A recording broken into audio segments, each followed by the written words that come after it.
So hey guys, welcome back to the channel. In today's tutorial I'll show you how to mute someone's stories on Facebook. So let's get it started. At first, make sure you have the Facebook app downloaded from Google Play Store and App Store, and make sure you have logged into your account. So let's open it.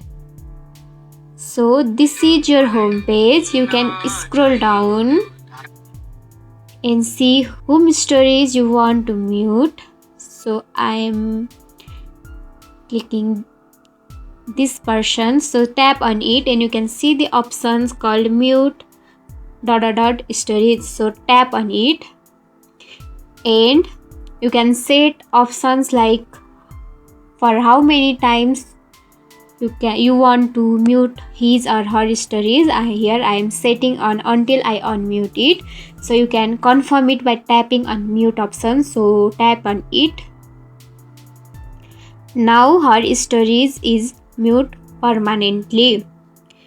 And that's it. If you found this tutorial helpful, don't forget to like, comment, share, subscribe and hit the bell icon for more easy tutorials. I'll see you in the next video. Till then, bye bye. Take care. Have a great day.